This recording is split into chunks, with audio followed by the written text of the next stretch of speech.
அஸ்ஸலாமு அலைக்கும் வரஹ்மத்துல்லாஹி தஆலா வபரகாத்துஹு. இன்று நம்ம துவா சுன்னத்துடைய தலைப்புல பாடம் 3 தான் பார்க்க போறோம். பாடம் 3 என்ன? சாப்பிட்டு முடித்த பிறகு ஓதும் துவா. இந்த சாப்பிட்டு முடித்த பிறகு ஓதும் துவாவை அறிவிப்பவர் யாருன்னு பார்த்தீங்க அப்படின்னா, ஹஸ்ரத் அபு சயீதி குத்ரி ரலியல்லாஹு அன்ஹு அவர்கள் அறிவிக்கிறார்கள், அண்ணல் நபி ஸல்லல்லாஹு அலைஹி வஸல்லம் அவர்கள் சாப்பிட்டு முடித்ததும் இந்த துவாவை ஓதுவார்கள். அல்ஹம்துலில்லாஹில்லதி அத்அமனா வ ஸகானா வ ஜஅலனா முஸ்லிமீன். அல்ஹம்துலில்லாஹில்லதி அத்அமனா வ ஸகானா வ ஜஅலனா முஸ்லிமீன். அல்ஹம்துலில்லாஹில்லதி அத்அமனா வ ஸகானா வ ஜஅலனா முஸ்லிமீன்.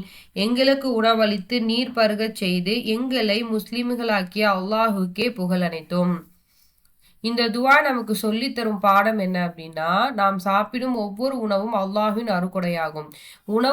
உணவு முடிந்தவுடன் அல்லாஹ்க்கு நன்றி செலுத்த வேண்டும். நன்றி கூறுபவர்களை அல்லாஹ் நேசிக்கிறான். இந்த துவாவை மனனம் செய்யுங்க, அதன் பொருள்களை புரிந்து கொள்ளுங்க. ஒவ்வொரு முறை உணவு முடிந்ததும் இந்த துவாவை ஓதும் பழக்கத்தை ஏற்படுத்துங்க. உங்க குழந்தைகளுக்கும் குடும்பத்தார்களுக்கும் கற்றுக் கொடுங்க. அல்லாஹ் நமக்கு எல்லா சுன்னத்துகளையும் கற்று அதன்படி வாழும் பாக்கியத்தை தருவானாக. ஆமீன்.